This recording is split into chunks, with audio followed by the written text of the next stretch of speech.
দিল্লি না Dhaka, Dhaka Dhaka, seven sisters খেয়ে ফেলবো, দখল করব, দিল্লির মসনদ দখল করব, গাজওয়াতুল হিন্দ প্রতিষ্ঠা করব, এটা করব সেটা করব, কত ধরনের বাহারি রকমের কথা। সবকিছু খুব জলদি পতন হচ্ছে তাদের। এনসিপি জাতীয় নাগরিক পার্টি, এই জাতীয় নাগরিক পার্টির তথাকথিত জঙ্গিরা বারবার ভারতকে হুমকি দিয়েছে তাদের সেভেন সিস্টার্স ভেঙে ফেলবো।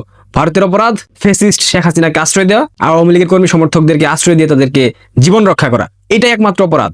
আর বাকি কথা বলা হতো ভারতীয় আধিপত্যবাদ বাংলাদেশ থেকে নির্মূল করতে হবে। কিন্তু গত 15 মাসে সুৎখুর ইউনূস একটা ভারতীয় আধিপত্যবাদ আচরণ তারা প্রকাশ করতে পারেনি, তারা কোনো চুক্তি বাতিল করতে পারে নাই। কিন্তু এনসিপির এই তথাকথিত জঙ্গিরা এরা বারবার বলার চেষ্টা করেছে ভারতীয় আধিপত্যবাদ ভারত বাংলাদেশকে নিয়ন্ত্রণ করে, ভারত বাংলাদেশকে শোষণ করে। কত কথা। আসলে ভারত বিরোধিতা কোনো বিষয় না, বিষয় হচ্ছে হিন্দু বিরোধিতা। হিন্দুদের উপর এদের একটা অ্যালার্জি আছে এই তথাকথিত জঙ্গিদের। তো ভারতের সেভেন সিস্টার্স আলাদা করতে গিয়ে নিজেদের সিস্টার্সরাই আলাদা হয়ে যাচ্ছে। প্রথমে শুরু করেছিল এনসিপির নারী নেত্রী নীলা ইসরাফিল, এনসিপি থেকে পদত্যাগ করে এখন প্রচন্ড সমালোচনা করে এনসিপির সেই জঙ্গিদের বিরুদ্ধে। গতকাল এনসিপির একমাত্র শিক্ষিত নারী নেত্রী, ইংরেজিতে অনেক ভালো ফ্লুয়েন্টলি কথা বলতে পারে, তাসনিম জারা এনসিপি থেকে পদত্যাগ করেছে। পদত্যাগ করার পূর্বে কিন্তু আবার একটা বিশাল অঙ্কের অ্যামাউন্ট হাতিয়ে নিয়েছে। 24 ঘন্টার ব্যবধানে প্রায় 47 লক্ষ টাকা ফান্ড কালেকশন করেছে ফেসবুকে স্ট্যাটাস দিয়ে। এরপর সুযোগ বুঝে ঝুপ বুঝে কূপ মেরে দিয়েছে তাসনিম জারা, ঘোষণা দিয়েছে স্বতন্ত্র প্রার্থী হিসাবে নির্বাচন করবে। আমার প্রশ্ন হচ্ছে হঠাৎ করে এই সিদ্ধান্ত কেন? তাসনিম জারার পক্ষ থেকে জানা গেছে বিভিন্ন সূত্রের মারফতে তাসনিম জারা এনসিপির সাথে থাকতে চাচ্ছেন না, কারণ এনসিপি জামায়াতের সাথে জোট করেছে। আমার কথা যারা আপুকে, যারা আপু আপনার জামাই যখন জামাতের টাকায় দেশের বাইরে পড়াশোনা করতে গেল স্কলারশিপ নিয়ে, তখন আপনি তো আপনার জামাইকে ছেড়ে দেন নাই। সেক্ষেত্রে আপনি এখন এনসিপি কে ছেড়ে দিচ্ছেন জামাতের সাথে জোট করার কারণে। এসব গল্প কাদেরকে শুনুন, এসব গল্প তো পাবলিক বিশ্বাস করবে না। আপনার জামাই যখন জামাতের টাকায় চলে আপনাকে খাওয়ায় তখন খুব ভালো লাগে, আর এখন এনসিপি জামাতের সাথে জোট করতেছে, এখন আপনার ভালো লাগতেছে না। আপনি আলাদাভাবে স্বতন্ত্র হয়ে নির্বাচন করবেন, ভালো কথা, আপনি করতে পারেন সেটা। তবে 6000 কিংবা 5000-এর মতো ভোটারের স্বাক্ষর লাগে। আজকে শেষ সময়, আপনি কি আজকে সারাদিনের মধ্যে 5000 ভোটারের স্বাক্ষর সংগ্রহ করতে পারবেন? নাকি এখানেও জামাত আপনাকে সহায়তা করবে? দেখেন, জামাত তাদের দল থেকে কোনো নারীকে মনোনয়ন হয়তো বা দেবে না, এটা জামাতের একটা পরিকল্পনা। এনসিপি থেকে তাসনিম জারাকে আলাদা করে তাসনিম জারাকে নিরপেক্ষভাবে নির্বাচিত করার একটা প্রচেষ্টা চালাচ্ছে জামাত, এইটাই, আর কোনো কিছুই না। নুসরাত তাবাসসুম সেও ঘোষণা দিয়েছে জামাতের সাথে কোনো প্রকার সম্পর্কে গেলে সে হয়তো একটা সিদ্ধান্ত নিতে পারে।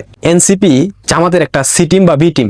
আপনাদেরকে বারবার বলেছি, কিন্তু আপনারা ভুলেও এই কথাটা বিশ্বাস করতে চান না। আপনারা বারবার বলার চেষ্টা করেছেন এনসিপি নতুন একটা রাজনৈতিক দল, তরুণদের একটা রাজনৈতিক দল। এই দলের কাছ থেকে আপনাদের অনেক প্রত্যাশা আছে, আপনাদের অনেক আশা আছে।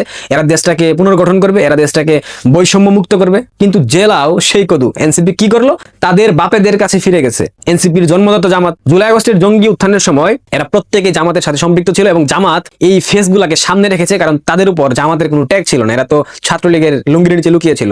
এটা ছিল জামাতের একটা মেটিকুলাস ডিজাইন। এনসিপি নামক যে রাজনৈতিক দলটা প্রতিষ্ঠিত হয়েছে, এখানে সুৎখুর ইউনূসের একটা ব্যাপক সমর্থন ছিল। সুৎখুর ইউনূস চেয়েছিল এনসিপি কে দিয়ে বাংলাদেশ শাসন করতে। সেক্ষেত্রে হয়তো এরা জামাতের সাথে একটা পল্টি নিলেও নিতে পারতো, যদি তাদের শক্তিশালী অবস্থান বাংলাদেশে হতো।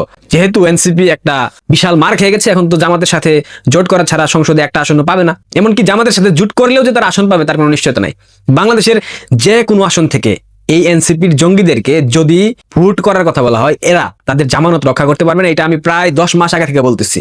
পারবে না, লিখে রাখেন। যদি ফেব্রুয়ারি 12 তারিখ নির্বাচন হয়, অসংখ্য কথা শোনা যাচ্ছে নির্বাচন হবে না। নির্বাচন বানচাল করার জন্য হয়তোবা আরো একটা মুরগিকে, আরো একটা বকরিকে বলি দিতে পারে জামাত, এবং সেই বকরির তালিকায় আছে আসিফ মাহমুদ সজীব ভুইয়া এবং হাসনাত আব্দুল্লাহ। এটা আমাদের বানানো কোনো গল্প না, এটা গোয়েন্দা সূত্রে প্রাপ্ত তথ্য। দেখে নেবেন, যদি জামাত বুঝে যায় নির্বাচনে তারা ঠিকমতো সুবিধা করতে পারবে না, তারা প্রশাসনের সহায়তা পাবে না, সেক্ষেত্রে নির্বাচনকে বানচাল করার জন্য একটা বকরিকে আবারও বলি দিবে। First choice Hasnat Abdullah, second choice Asif Mahmud Sajib Bhuiyan. যেমনটা হাদিকে বলি দিয়ে জামাত বিএনপিকে কোণঠাসা করে নির্বাচনটাকে দীর্ঘায়িত করার চেষ্টা করেছিল, কিন্তু সেটা তারেক রহমান বাংলাদেশে প্রবেশ করার পর হাদি ইস্যুটাকে একদম খতম করে দিয়েছে।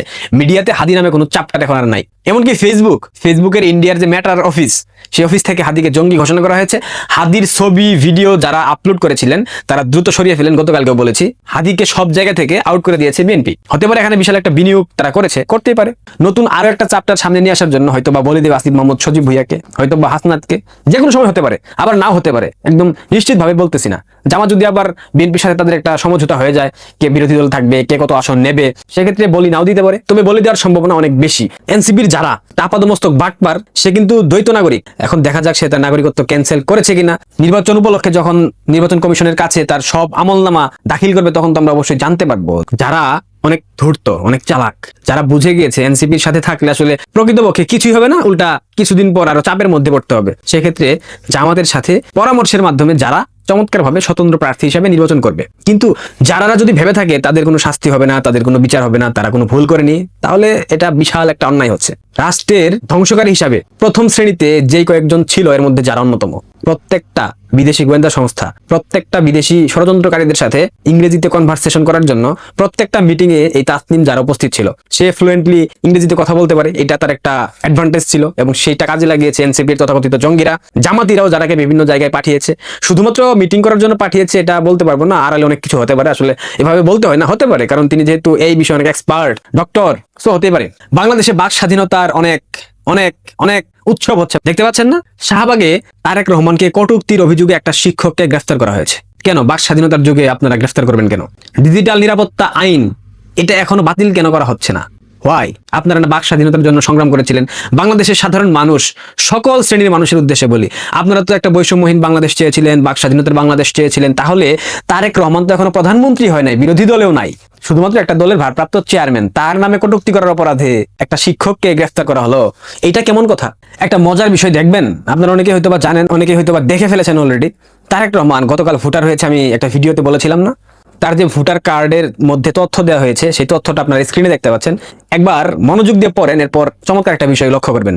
শিক্ষাগত যোগ্যতা, এই পয়েন্টটার দিকে তাকান, উচ্চ মাধ্যমিক বা সমমূল্য, তার মানে উচ্চ মাধ্যমিক পরীক্ষায় তিনি উত্তীর্ণ হয়েছেন কিনা তাতেও একটা বিশাল সন্দেহের জায়গা থেকে যায়। একটা রাষ্ট্রের প্রধানমন্ত্রী অষ্টম শ্রেণী পাস এবং তার গুণধর পুত্র উচ্চ মাধ্যমিক পাস করেছে কিনা তার কোনো প্রমাণ নাই। এরা নাকি করবে রাষ্ট্র পরিচালনা, করেছিল তো, করে নাই? রাষ্ট্র পরিচালনা করেছিল, দুর্নীতির ওয়ার্ল্ড কাপে 4 বার চ্যাম্পিয়ন হয়েছে, যেটা আর্জেন্টিনা ব্রাজিলও পারেনি।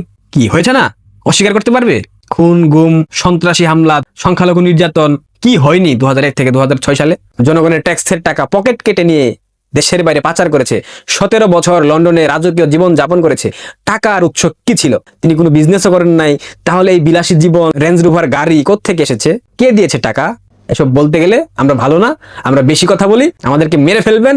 দেশে এসে কথা বল, কত লেকচার মানেন আপনারা সত্য কথা বলতে গেলে। কি চমৎকার আপনাদের চিন্তাধারা। একটা কথা মাথায় রাখবেন, সাপের মুখে চুমু দেওয়া আর বেজির গর্তে হাত দেওয়া দুইটা অনেক বেশি ভয়ঙ্কর। একবার যদি সবল মারে তবে আইসিইউতে জায়গা পাবেন না। বাংলাদেশের রাজনীতিতে কে সাপ আর কে বেজি একটু অ্যানালাইসিস করে বের করার চেষ্টা করেন। ভালো থাকবেন। আর 7 সিস্টার্স দখলকারীদের জন্য অগ্রিম শুভ কামনা, কারণ তোমাদের কপালে নির্বাচনের পর যেই দুর্দশা এবং দুর্গতি অপেক্ষমান, সেটা ভাবলে আমার গা শিউরে উঠতেছে। ধন্যবাদ।